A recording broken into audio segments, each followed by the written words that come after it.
잠언 4장 23절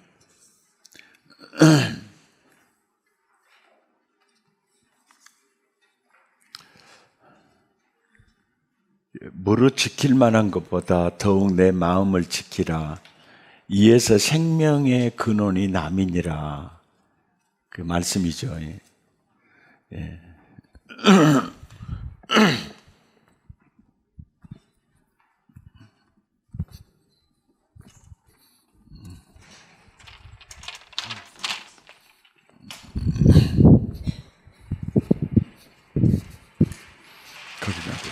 거기 놔둬.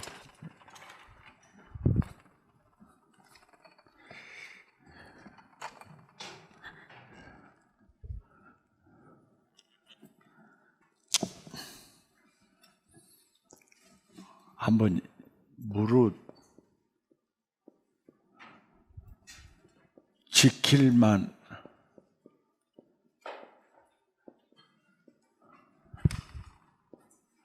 것 중에 더욱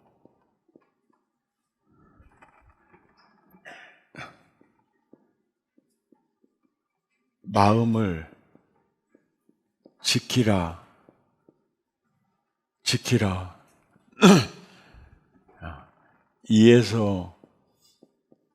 이에서 생명의 근원이 남이니라. 이 성경 구절을 보면은 지켜야 될 게 사람이 많이 있죠. 사람이 지켜야 될 게 많이 있는데 그 중에서 더욱 지켜야 될 게 있다면은 내 마음을 지켜라. 왜냐하면 마음을 지키면 생명의 근원이 마음에서 나오지만은 못 지키면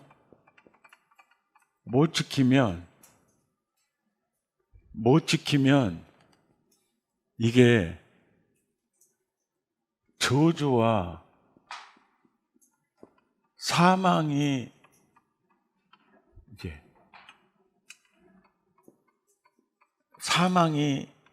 남이니라. 이게 이런 내용으로 이제 형성이 되겠지요. 마음을 이제 지켜야 되는데 못 지키면은 이게 생명의 근원이 계속 나오는 게 아니라 이제 저주와 사망이 이제 분출이 돼서 나오는 거죠.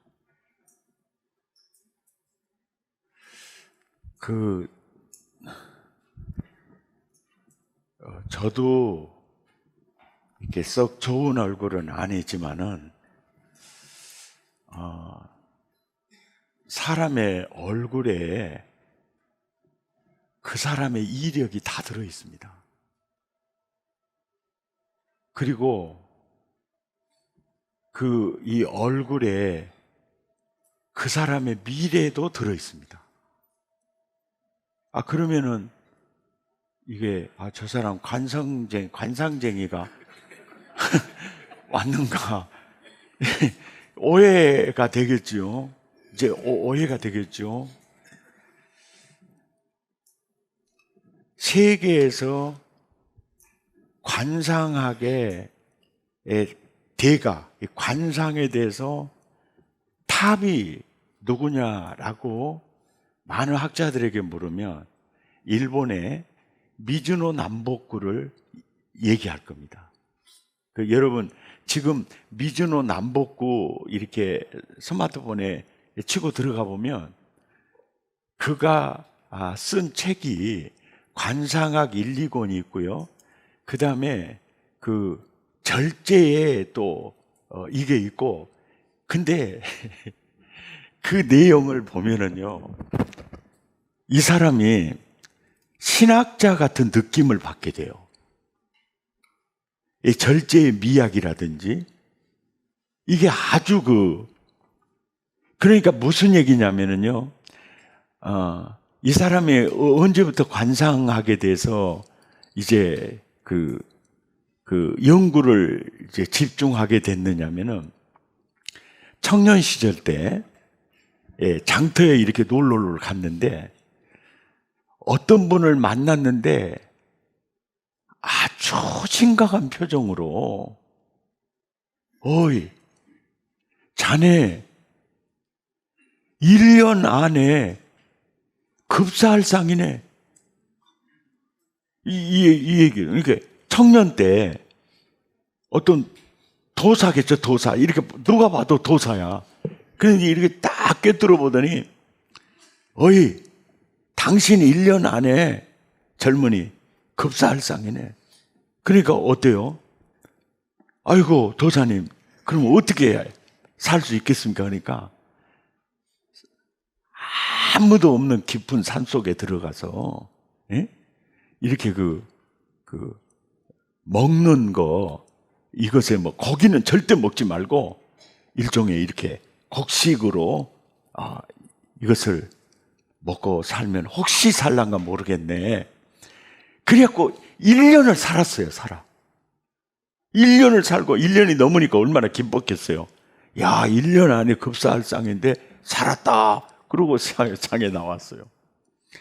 그분을 만났어요. 살상이네? 그런 거예요. 살상이네? 이 살상이다는 거예요. 마치 장난하는 것처럼 느꼈잖아요. 그분의 그 체험은 상이 바뀐다는 겁니다. 아주 중요한 원리입니다. 예. 죽을 상도 살상으로 바뀌고 살상도 죽을 상으로 바뀔 수 있다는 거예요. 상이 바뀔 수 있다. 이 얘기를 하는 거예요.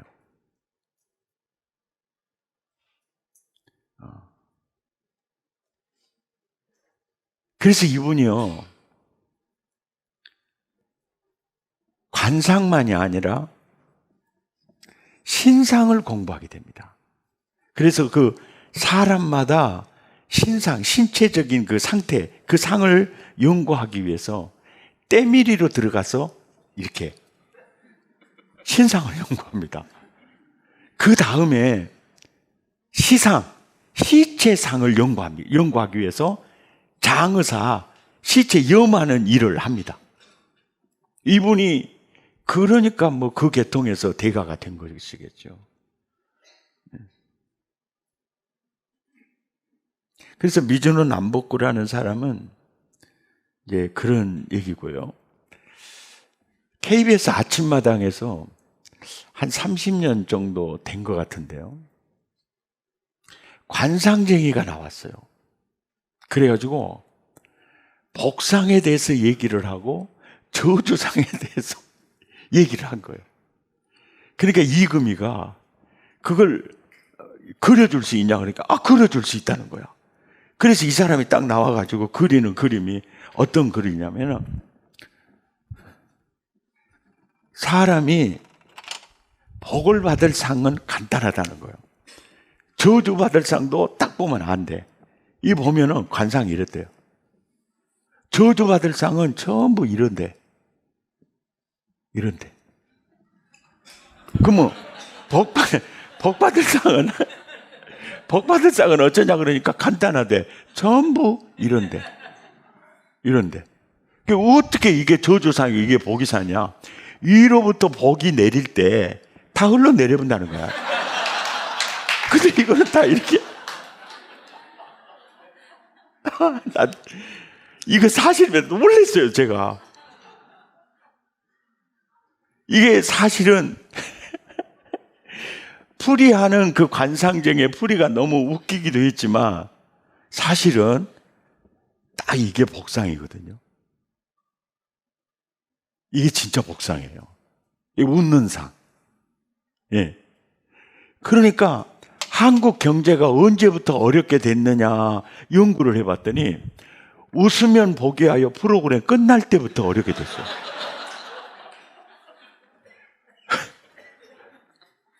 예.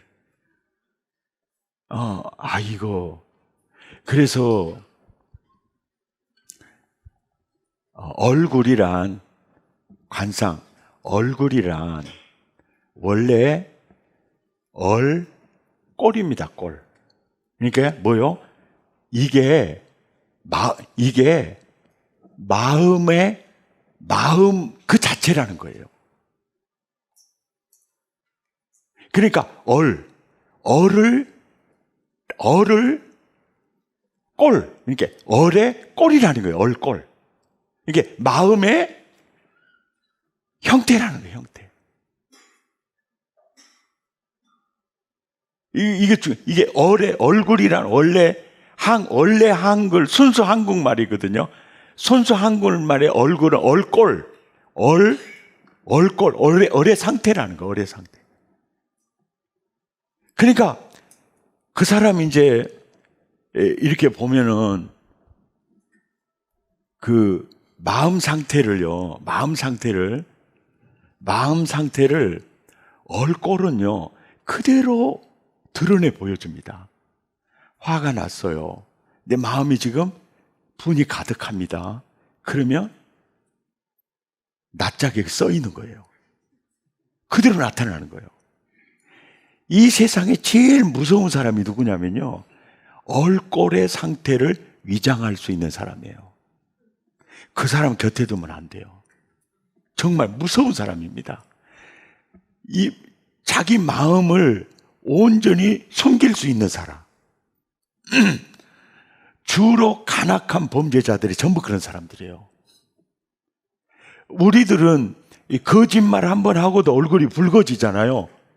그런데 거짓말 10번 하고도 까짝없는 사람이 있어요.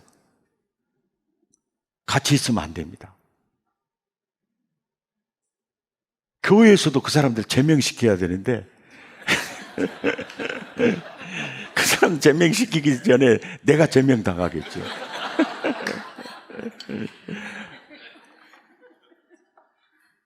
이게 마음은 얼굴은 얼의 그 상태. 그래서 얼꼴을 보면 생명의 근원이 나올 사람인지 그렇지 않을 사람인지 얼굴에 나타난다는 개념이에요. 얼굴에. 이게 잘생기고 못생기고를 떠나서 얼굴 굉장히 중요해요. 그래서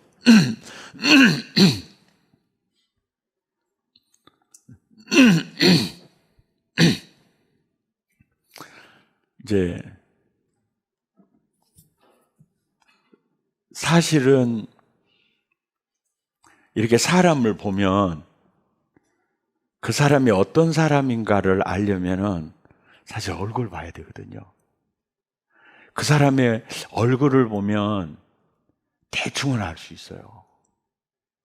그리고 그 사람의 얼굴을 보면 장래가 보일 수 있어요.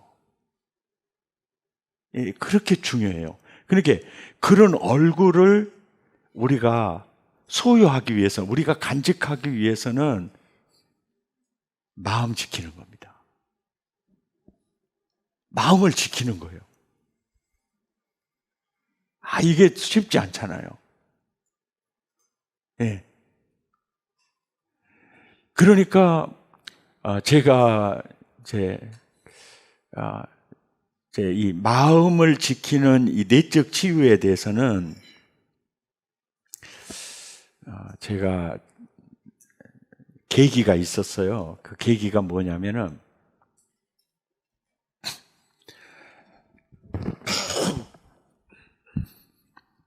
서울 세란병원에 디스크 수술을 받으러 갔어요. 허리가 아프셔서 의사 선생님이 환자분은 수술을 하는 게 제일 좋겠습니다. 그러면은 묻지도 말고 따지지도 말고 바로 수술하세요. 환자는 의사 말이 제일이에요. 근데 아이고, 수술하면 허리가 어장나본다면서요. 그래갖고, 아유, 큰일 날 소리. 그래갖고 안 하다가 3년 동안 고생하다가 기운이 가서 이제 수술 받았어요. 디스크 수술은요, 수술 끝남과 동시에 마치 딱 깨어나잖아요. 완전히 시원해져 버려요. 예. 그리고 이런 얘기를 해요. 이제 3번, 4번이 위험해요. 그러니까 태도가 중요해요. 그리고 근력 운동이 중요해요. 이 얘기를 해요. 이제 그 다음부터 이제 허리에 통증이 오면 이제 3번, 4번이 또 이제 디스크 증상이 나타나는 거거든요. 그럴 때 그것은 내가 하는 운동요법으로 다 견디고 이기고 지금까지 있어요. 근데 디스크 수술하고 나니까 외과 의사가 담석증이 있는 것을 알았어요. 그래가지고 온짐에 떼불고 가라고.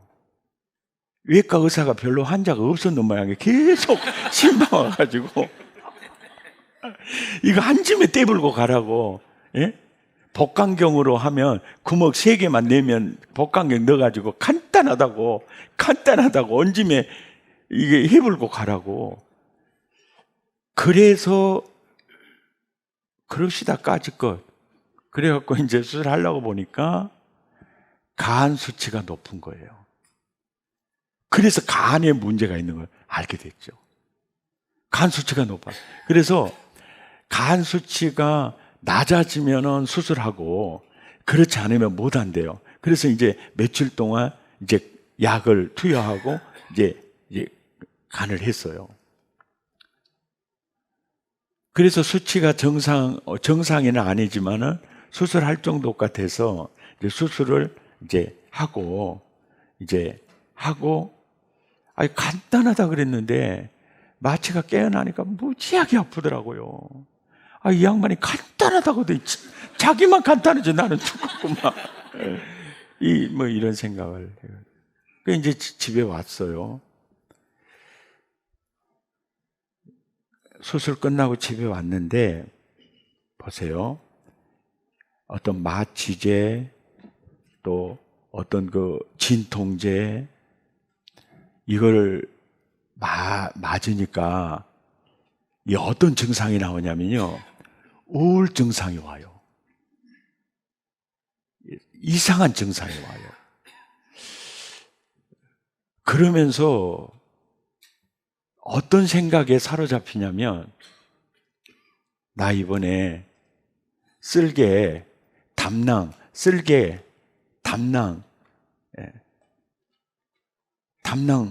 떼놓고 왔거든요. 그러면 나는 이제 쓸개가 없어요. 그러니까 목회는 잘하겠다는 생각이 들더라고. 왜냐하면 쓸개 빠진 사람이잖아요.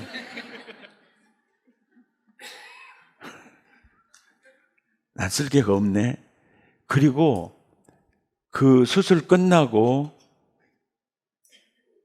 외과 의사가 마치 깨어날 때까지 기다리고 있다가 나한테 해줄 말이 있어서 기다리고 있었대요. 목사님 딱 뚜껑을 열고 보니까 간이 너무 많이 부어 있다는 거예요. 제가 C형 간염으로요 20-30년을 제가 시달렸습니다. 그리고 C형 간염으로 그래서 지금도 간 섬유화가 돼가지고 간 경화거든요.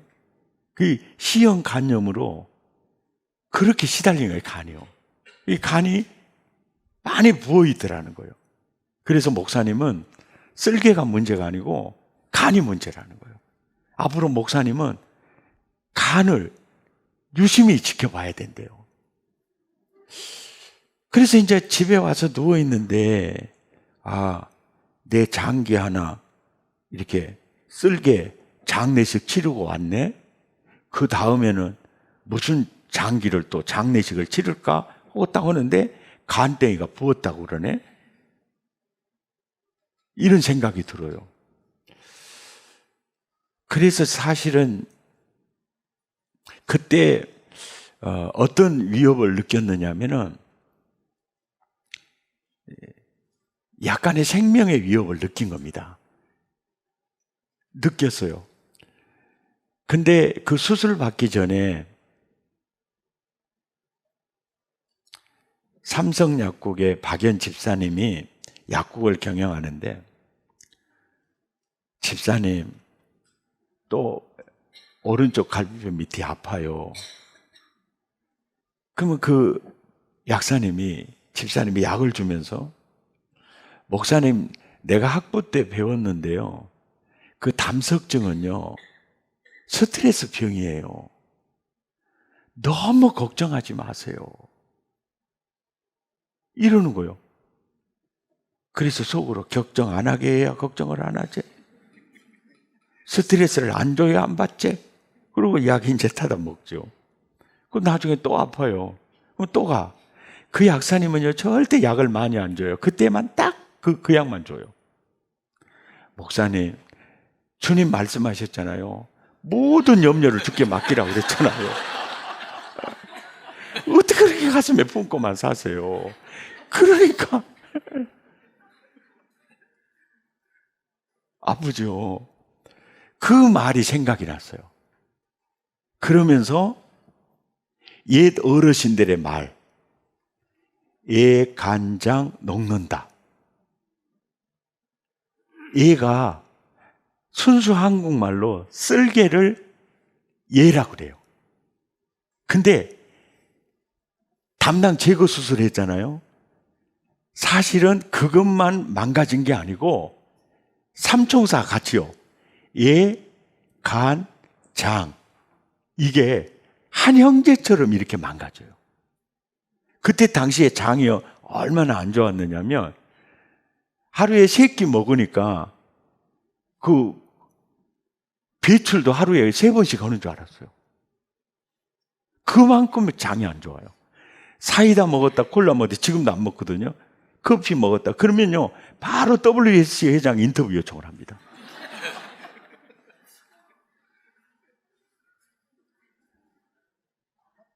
제가 그 정도 안 좋아요. 그래서 이제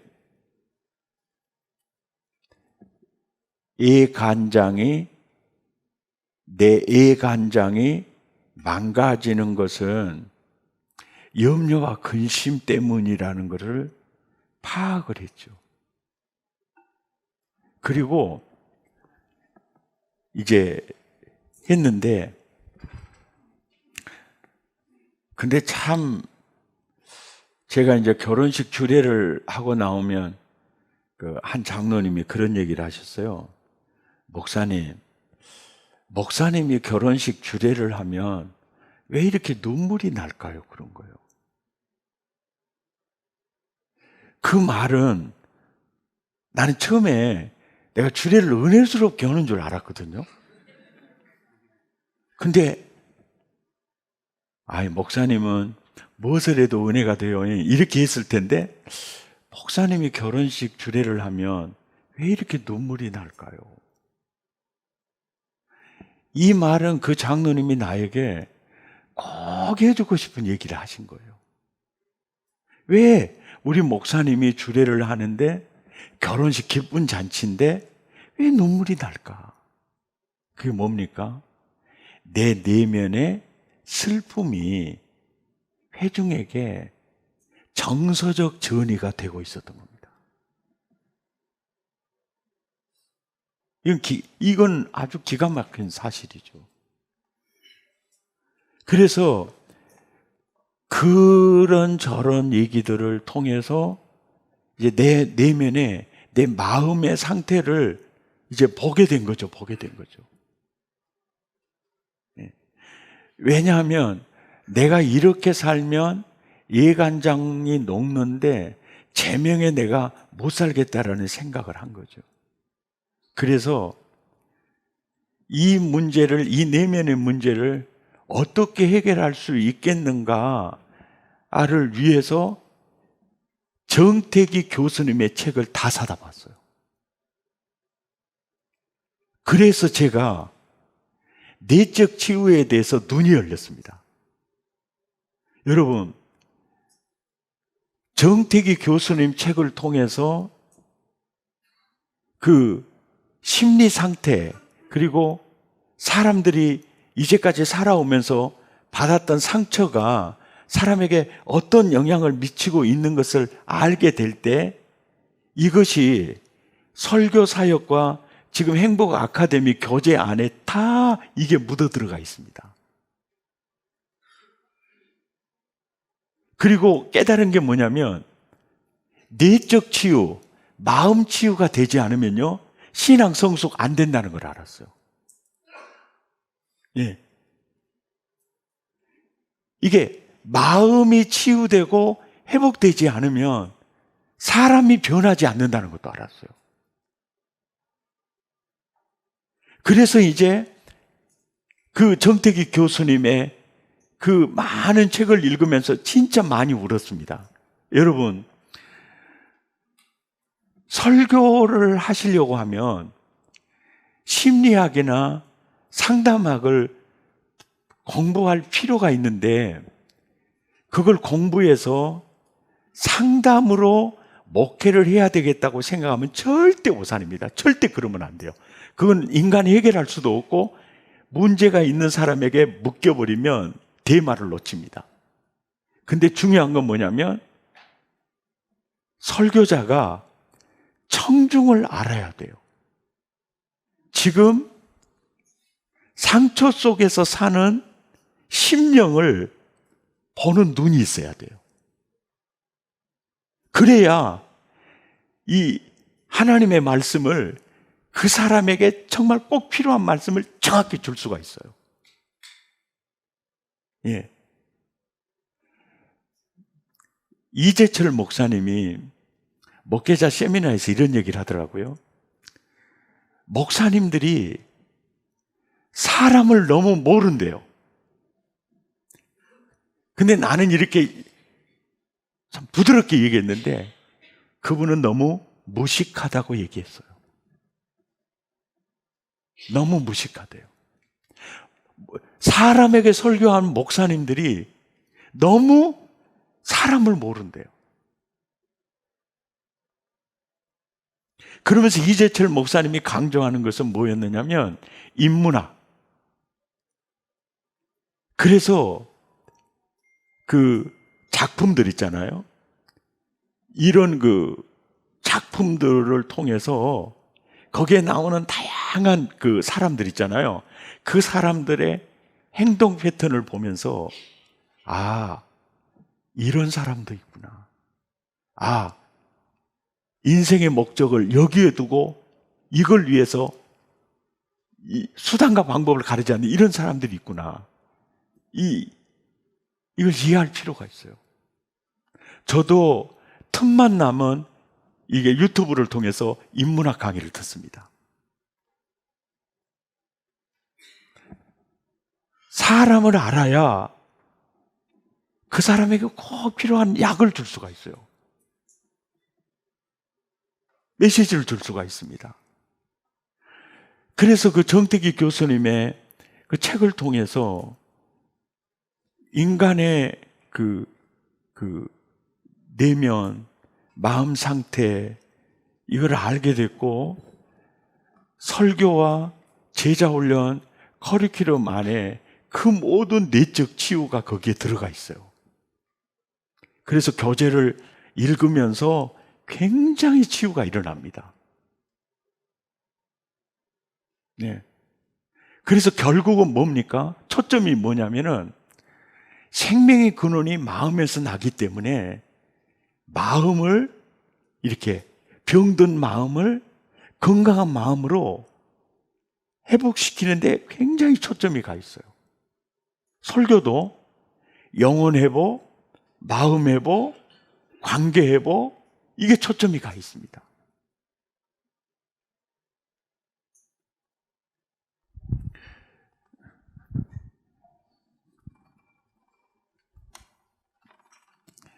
그래서 제가 내 마음을 이제 상태를 담낭 제거 수술하고 간땡이가 붓고 애간장 다 녹는 게, 내가 염려, 근심, 걱정, 이런 상태에 있구나. 그래서 그것을 이제 그려보면 내 마음 상태는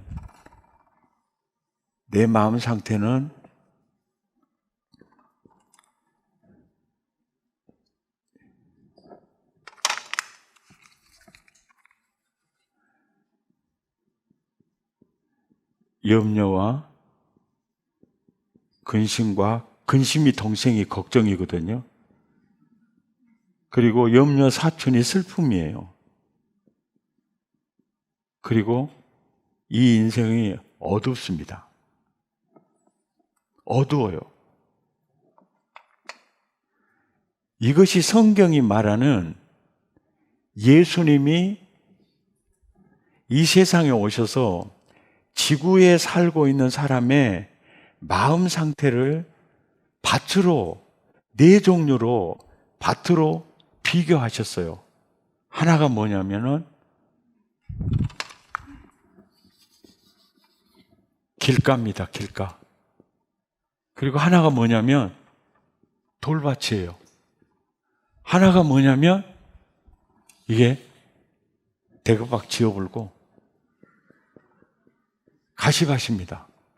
그리고 하나가 뭐냐면 옥토예요. 그러니까 예수님께서 이 땅에 오셔서 세상에 살고 있는 사람들의 마음 상태를 예수님이 분류를 하신 겁니다, 이게. 세상에 사는 사람들의 마음 상태가 길가와 같은 마음을 가진 자들을, 돌밭과 같은 마음을 가진 자들, 가시밭과 같은 마음을 가진 자들, 옥토와 같은 마음을 가진 자들이 이 세상에 존재를 한다. 존재를 하는데 천국 복음을 뿌릴 때 길가와 같은 마음 상태를 가진 자에게는 이 복음이 먹혀 들어가질 않은 거예요. 그리고 돌밭과 같은 마음을 가진 자들에게 이렇게 복음을 뿌렸더니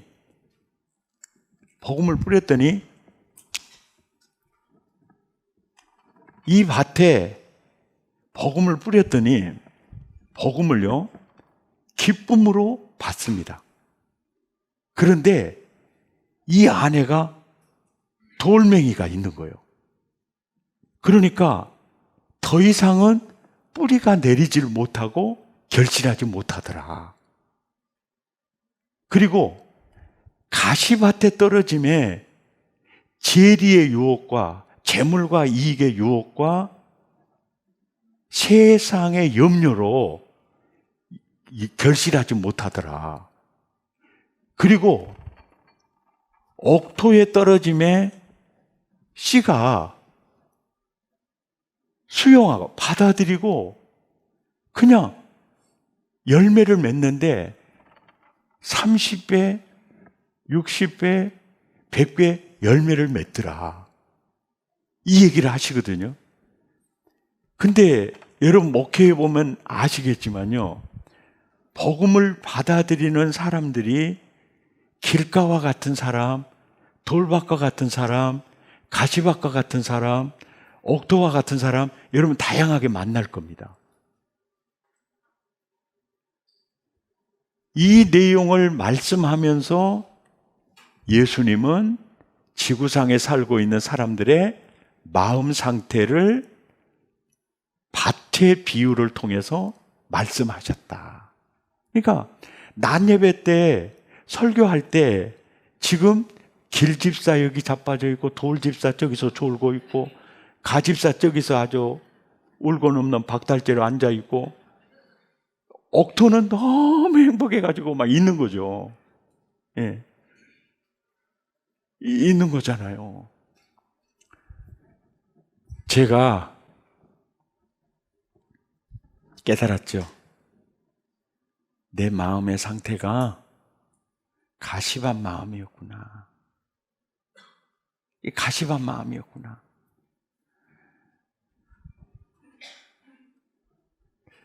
그러면서 고민이 생겼죠. 하나님, 우는 자와 함께 울라고 했잖아요. 집사님 아들 가출하면 그 아들 집에 돌아올 때까지 염려하지 않고 어떻게 목회할 수 있어요? 사고로 아버지 잃은 저 아이 염려하지 않고 어떻게 목회할 수 있어요? 그러니까 권사님 남편 안 걸려가지고 그 해결될 때까지 그 걱정거리 가슴에 있고, 김 집사님 그 자식 그 문제 가슴에 있고, 항상 내 마음에는 염려와 근심과 걱정이 떠나지 않고 이것을 가슴에 안고 우는 자와 함께 우는 게 목회인 줄 알았죠.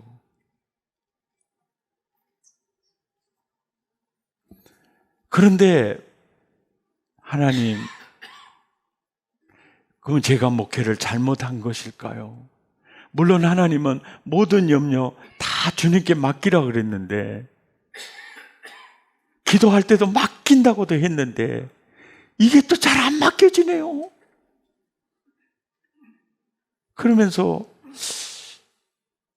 하나님, 이 문제 어떻게 해결해요? 내가 이 문제 해결해야 내 마음이 가시밭이 아닐 것 같아요. 그때 주님이 깨닫게 해주시는 게 있었어요. 그게 뭐냐면, 아브라함을 봐, 모세를 봐, 다윗을 봐. 하나님이 하나님의 사람들을 키워가는 데는 커리큘럼이 있어. 그 커리큘럼이 뭔데요? 하나님이 하나님의 사람을 세워가는데 하나님의 커리큘럼이 있어. 그 커리큘럼을 깨닫게 하시더라고요. 아브라함을 부르시고 아브라함에게 가장 먼저 한 게 뭐냐면 더하기 과정을 하시더라고요. 내가 너에게 복을 주고 더해서 땅을 주고 더해서 큰 민족을 주고 계속 더하기를 해요. 이 입문 과정이 더하기 과정이에요. 더하기 과정이에요. 그래서 나중에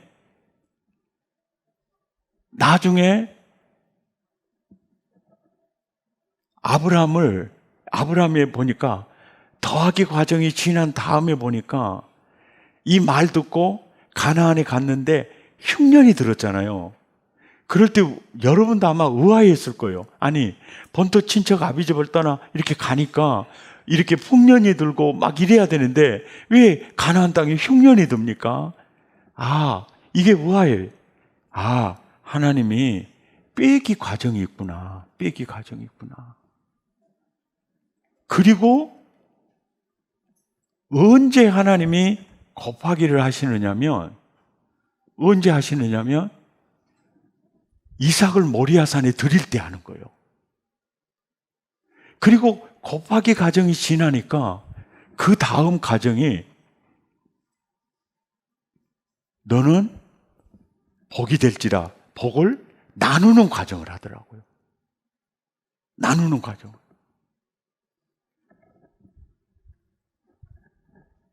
다윗도 보면 보세요. 다윗도 여호와의 신에게 크게 감동되잖아요.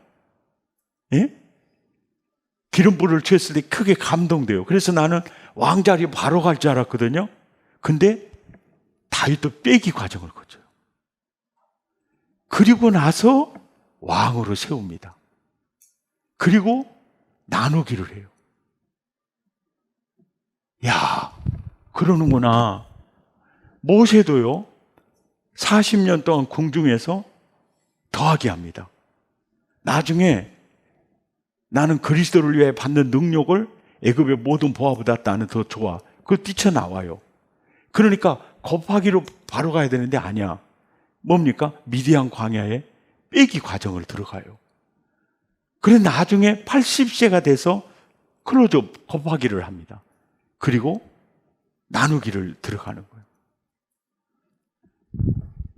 유일하게 나누기가 없이 더하기에서 빼기가 없이 바로 곱하기로 가는 사람이 있는데 그 누구냐면 두 사람 있어요. 한 사람은 사울입니다. 사울은 바로 왕으로 가요. 빼기가 없어요. 그러니까 나누기를 못하는 거예요. 강의는 듣고 계십니까?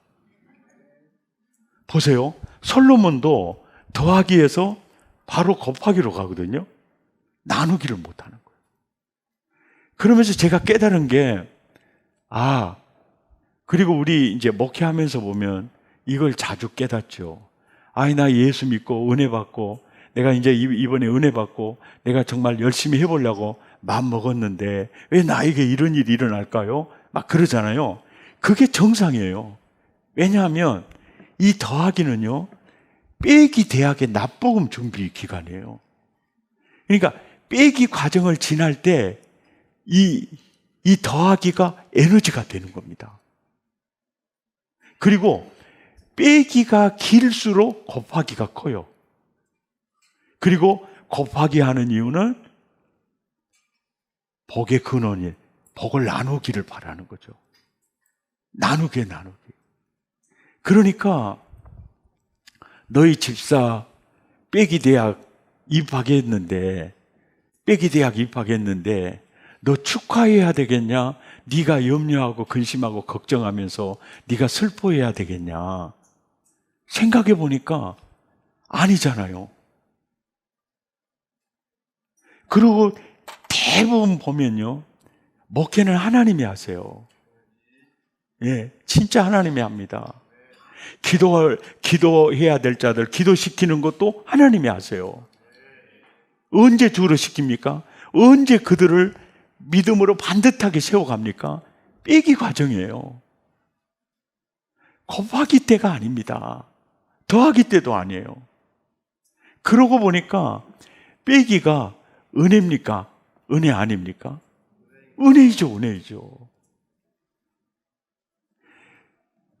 왜 나만 겪는 빼기냐고 불평하지 말란께 빼기 뒤편에 있는 주님이 주실 곱하기 미리 보면서 감사하란께 너무 견디기 힘든 빼기 순간에도 주님이 일하고 계시잖아요.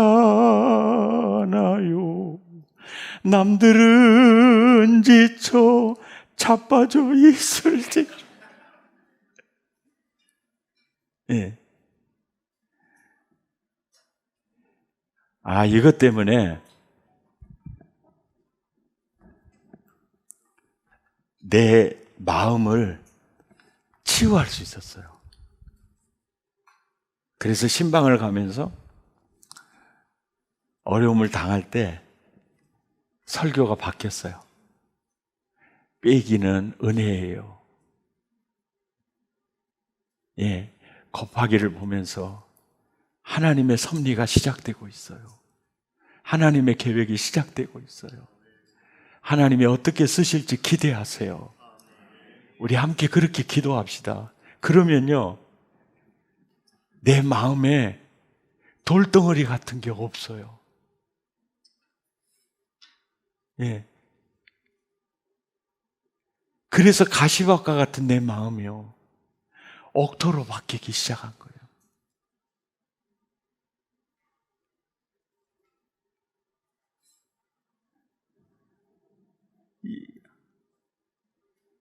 진짜 이게 중요해요.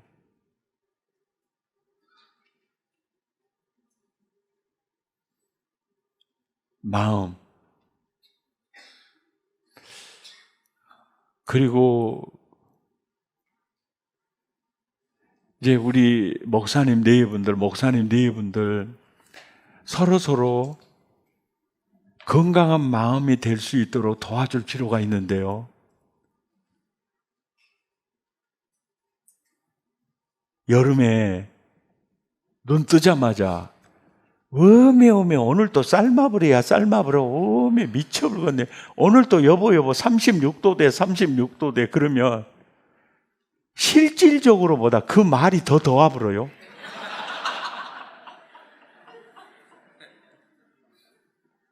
입을 찢어야 돼 그거 진짜. 이제 봐보세요. 무심코 했던 말이 내 귀에 들어가잖아요. 배우자의 귀에 들어가죠. 그것이 뭘 흔들느냐면 마음을 흔들어요.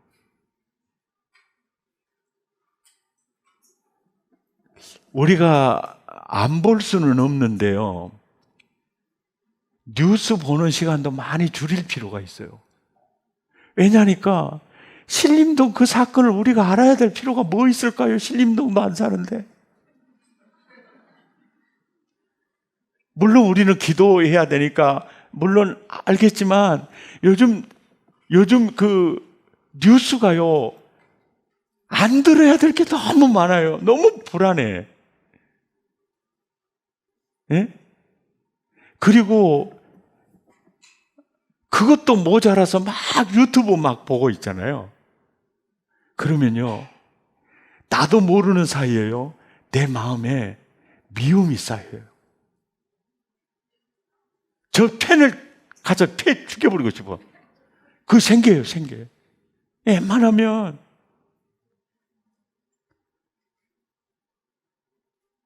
텔레비 정말 보고 싶으면요 앞으로 당의 정치 잘하려면 꼭 사극을 보세요. 아니 진짜예요. 그 영의정 좌의정 그 막 정치하는 거 보세요. 꼭 그 당의 정치를 볼 수가 있어요. 그리고 머리도 식힐 겸 문학 작품을 보지 못하면은요 드라마라도 보세요. 거기면 눈 깜짝할 새에 거짓말하고 그 악역을 맡은 사람 있잖아요. 지금 그 정자가 여러분 교회 집사라는 걸 꼭 기억하세요.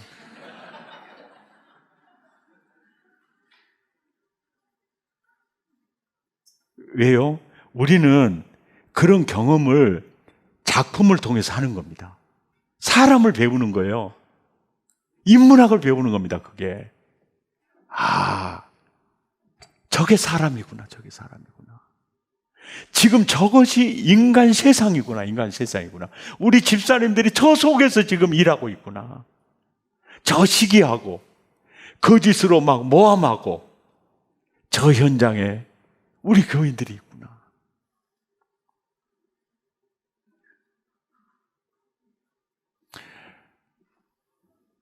마음 관리를 잘 하실 필요가 있어요. 그리고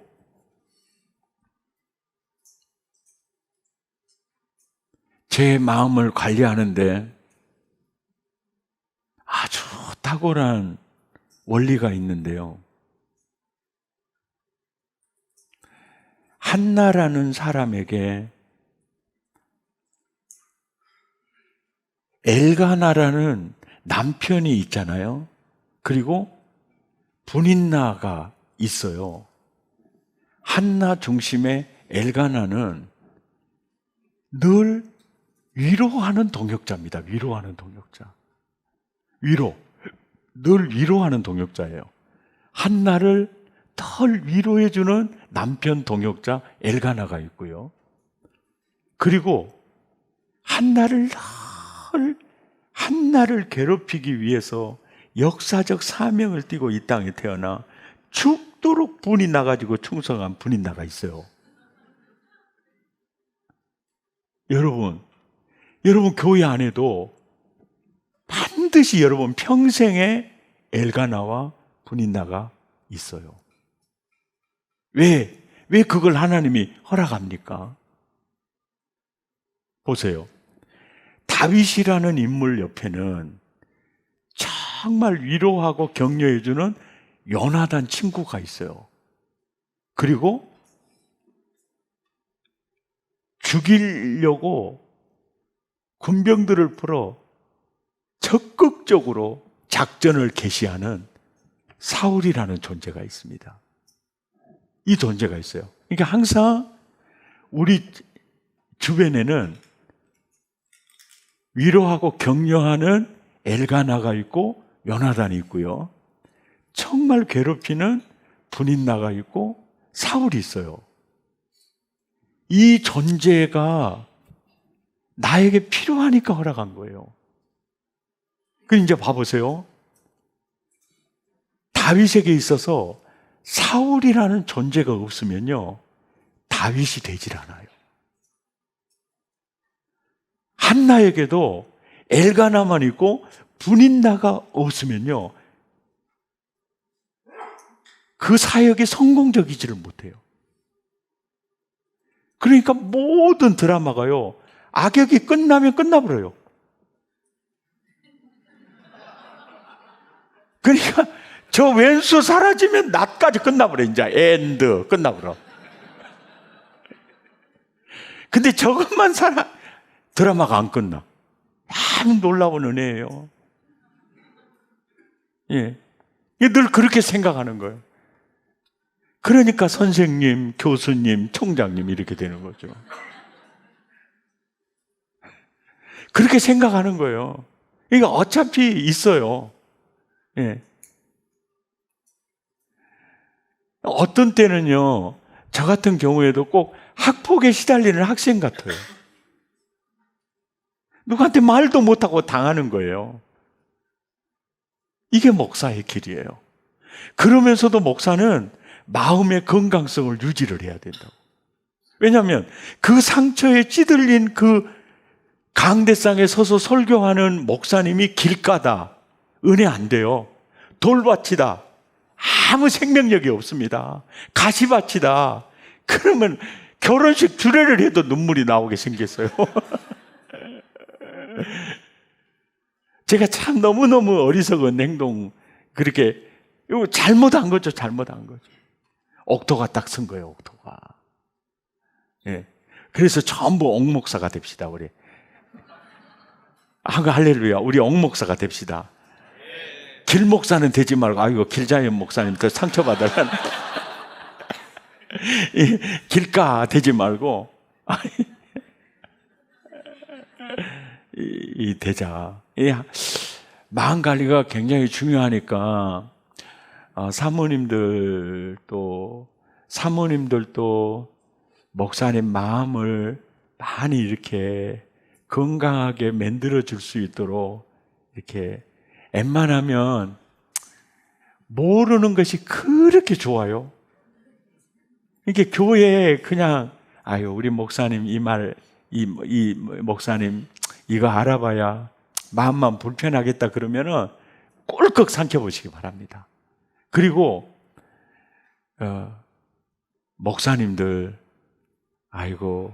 이 얘기 집사람이 알면 나보다 더 힘들어하겠다, 그런 얘기는요, 나 꼴깍 삼켜버립니다. 그래갖고 무지하게 당합니다. 나는 뭐냐고, 권사한테 들어야 할 거냐고. 무지하게 당합니다. 저 남자의 깊은 마음을 몰라요. 마음 아플까봐, 상처될까봐, 또 그런 얘기 알면 또 관계가 또 서먹해질 수 있잖아요. 그러니까 그냥 꼴깍 묵어버리죠. 근데 당하더라도 묵어버리세요. 아멘. 이 마음의 건강성이요. 네. 그래서 이제 웃는 낯으로 설교하는 목사님이 능력 있는 분입니다. 네. 네. 참 이게 중요해요. 웃는 낯으로 생긋생긋. 네. 얼굴 설교를 잘 하시기 바랍니다. 얼굴 설교. 네. 예, 그냥 웃는 낯으로. 아멘. 근데 자꾸 이렇게 웃는 얼굴 근육이 발달되지 않아가지고 지금 찡그린 근육만 발달이 많이 됐으면 마사지를 많이 하면서 계속 미친 사람처럼 웃고 다니셔야 돼. 그래 자꾸 웃어야 돼요. 개 같은 놈 만나도 아따 참말로 웃겨 울고 막 이러고. 아이고 저건 나 안 만나서 어떻게 될까 싶어가지고 하나님이 개 같은 놈도 만나게 하셨네 참말로. 이렇게 하는 거죠. 제가 정말 존경하는 목사님이 한 분 계시는데 그 목사님이 그렇게 설교를 은혜롭게 잘하세요. 그런데 그분이요 욕도 그렇게 잘해 볼더라고요. 욕도. 그래서 아유 시간 끝나버렸어요. 우리 끝내도록 하겠습니다.